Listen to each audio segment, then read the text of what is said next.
Good morning, everybody. Welcome back to Cup of Jonah here. Happy Monday. Hope you've got your warm cup of Joe to join me here.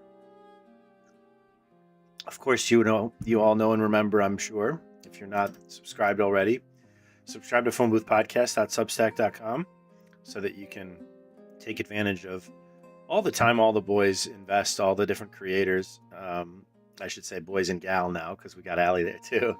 But all the different creators there who are kind of pouring their heart and soul out into their content. It's often, it's often wonderful. It's usually very good. But one of the beautiful things about it, I was just speaking to one of them this week. One of the beautiful things, and I've said this before, is just how there are a lot of different opinions presented by each of us. And the beautiful thing there is you can take in these different opinions, critically analyze them. You can witness sometimes us debate with each other about these things. But there's such a level of mutual respect amongst all of us that it adds for a very fruitful group because there's a lot of honesty and a lot of respect, which enables a lot of dialogue about topics that usually shut conversations down with people.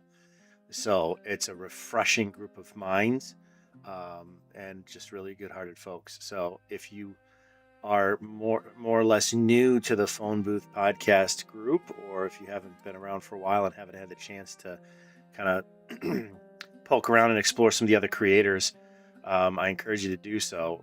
phoneboothpodcast.substack.com. Of course, you can find Cup of Jonah at Jonah Stormrider on YouTube and on Spotify.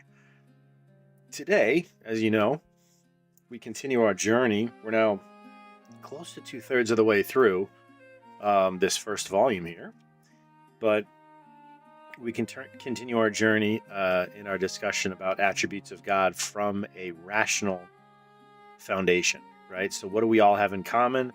Being of different creeds, of different faiths, of different dispositions, of different whatever, right? We all have one thing in common, that is, we all have the use of reason. And so this book, as a refresher for you guys, just kind of unfolds and unpacks everything we can know by the light of natural reason, without any admixture of any faith, creed, doctrine, control, anything.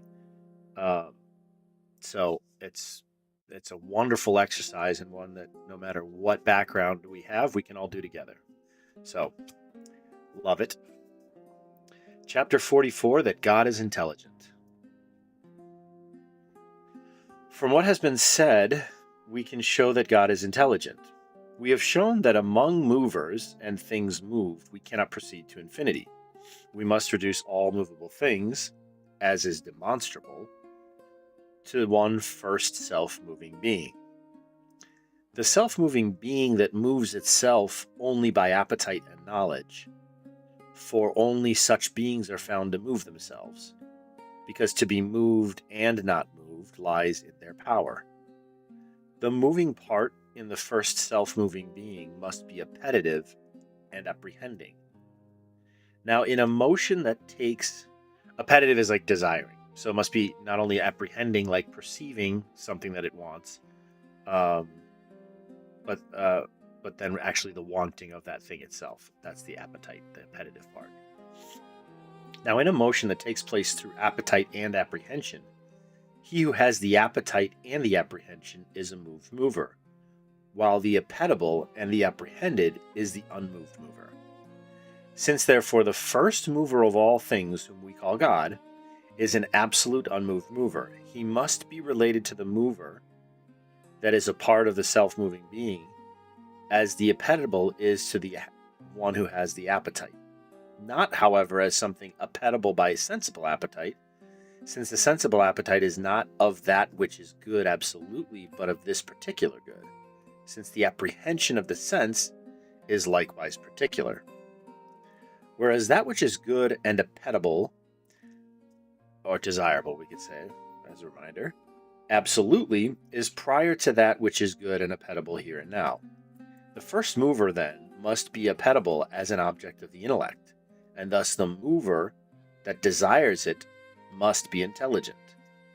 All the more, therefore, will the first appetible be intelligent, since the one desiring it is intelligent in act by being joined to it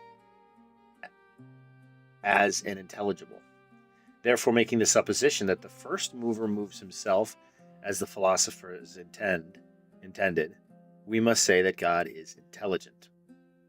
Moreover, the same conclusion must follow if the reduction of movable beings is not to a first self-moving being, but to an absolutely unmoved mover. For the first mover is the universal source of motion. Therefore, since every mover moves through a form at which it aims in moving, the form through which the first mover moves must be a universal form and a universal good. But a form does not have a universal mode except in the intellect. Consequently, the first mover, God, must be intelligent. In no order of movers, furthermore, is it the case that an intellectual mover is the instrument of a mover without an intellect. Rather, the converse is true. But all movers in the world are to the first mover, God, as instruments are related to a principal agent. Since then there are in the world many movers endowed with intelligence, it is impossible that the first mover move without an intellect. Therefore God must be intelligent. Again, a thing is intelligent because it is without matter. A sign of this is the fact that forms are made understood in act and by abstraction from matter, and hence the intellect deals with universals and not singulars, for matter is the principle of individuation. So it's saying there that matter is what makes, like we talked about, man, whether you're talking about Jonah or Ted, man could be said of either of us. And since we're the same species, what makes us different? The matter that we have. It's the principle. It's what makes us individuals. It's that I am this man and he's that man.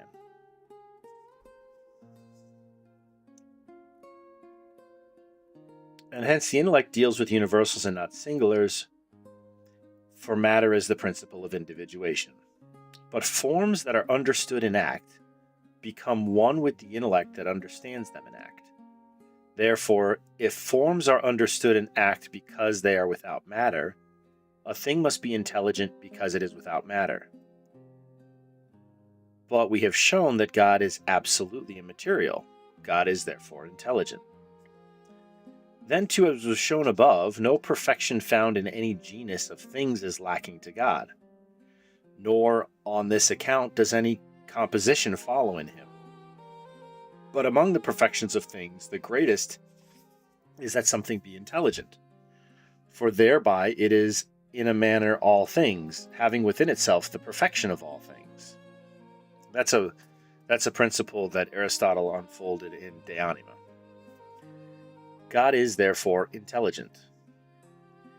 Again, that which tends determinately to some end either has set itself that end, or that end has been set for it by another. Otherwise, it would tend no more to this end than to that. Now, natural things tend to determinate ends. They do not fulfill their natural needs by chance, since they would not do so always or for the most part, but rarely, which is seen in the domain of chance. Since then things do not set for themselves an end, because they have no notion of what an end is, the end must be set for them by another, who is the author of nature. He it is who gives being to all things, and it's through himself the necessary being. We call him God, as is clear from what we have said, but God could not set an end for nature unless he had understanding. Therefore God is intelligent. That's a cool observation. So, in other words, he's basically saying that everything, every nature has an end, or works for an end, because it's not chaos and chance. Everything there's an order there, but also like a motivation or a purpose behind their actions, right? So we see squirrels burying nuts for the winter. There's always some instinct or process that they're following. But since they don't have an intellect, they can't choose for themselves an end. That end must have been given to them by somebody else, aka whoever it was that gave them their nature, the author of their nature, which compels them to do these things, but therefore must have come from somebody else. Whoever that author of that nature was must be intelligent, because there's clearly an intelligence at work there, right? Intelligent design, right? Furthermore, everything imperfect derives from something perfect, for the perfect is naturally prior to the imperfect, as is act to potency. But the forms found in particular things are imperfect because they are there in a particular way and not according to the community of their natures. They must therefore be derived from some forms that are perfect and not particular. But such forms cannot exist unless by being understood, since no form is found in its universality except in the intellect. Consequently, these forms must be intelligent if they be subsistent, for only thus do they have operation. God, then, who is the first subsistent act, from which all other things are derived, must be intelligent. This truth the Catholic faith likewise confesses, for it is said of God in Job, who, by the way, was it's the only book. Job was the only book of the Old Testament that was not a Hebrew, that was not an Israelite. Quote, he is wise of heart and mighty in strength. And later on, quote, with him is strength and wisdom. So too in the Psalms, quote, thy knowledge is become wonderful to me. And in Romans, oh, the depths of riches of the wisdom and the knowledge of God. The truth of this faith was so strong among men that they named God from the act of understanding. For theos, which among the Greeks signifies God, becomes theaste, which means to consider or to see. So that looks like it's a reference to St. John Damascene, the Fide Orthodoxa, of the Orthodox faith. So this is beautiful because, again, kind of, we've been talking about, we've been unfolding and unpacking these truths that are accessible to reason. But then, as I've underlined before, excuse me, I almost felt like I was going to sneeze. As we talked about before, one of the things Thomas is doing here is he's first showing how we can arrive at certain truths by reason, and then says, oh, and by the way, as an important afterthought, this was also revealed in Scripture. And this is for the benefit of those who don't see any reason to believe Scripture, but with truth after truth after truth that we can come to by reason, if we find those also in Scripture, it begins to lend the heart and mind to consider whether or not Scripture may actually be true. And this is done, of course, so that one can make a more informed decision when we get to the point in Scripture where things are revealed that are inaccessible to reason, that are beyond the scope of man's immediate understanding. We have a reason to believe it because we've seen that Scripture's been right on all these other things, right? So I think it's a beautiful demonstration of the believability of Scripture, right? So that's what we have for today. Tomorrow is that God's act of understanding is His essence, and then the next day is that God understands through nothing other than through His essence. So a little bit more nuanced about how God understands things and what He understands. Because if he's an intellect understanding something, what is he understanding? It kind of begs the question, right? So, excuse me. Apologies, by the way, I almost forgot to mention. Friday morning, I was literally about to fire up the stream and come on here to read that very chapter we just read together. But I had an emergency plumbing issue and had to scramble to get it taken care of, which took me a couple hours, but got it resolved. So thank goodness. So the little growing pains of RV life and getting used to it and adapting to it. So, well, that's all I have for you this morning, folks. Thank you for coming by. Again, don't forget to check out phoneboothpodcast.substack.com. Had a little bit of a different episode last Wednesday for Philosopher King. I encourage you to check it out and give me your thoughts. I read an article by one of my favorite authors, Anthony Esselin. It's an article that kind of starts with the story, the fable, so to speak, of Percival and his quest for Holy Grail, and uses that as a vehicle to talk about what true freedom is. It's only about an hour long, a little shorter than a lot of the Philosopher King episodes.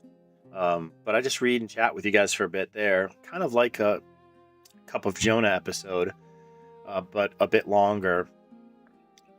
So just kind of had a last minute cancellation and just went with something I've wanted to read you guys for a while anyhow.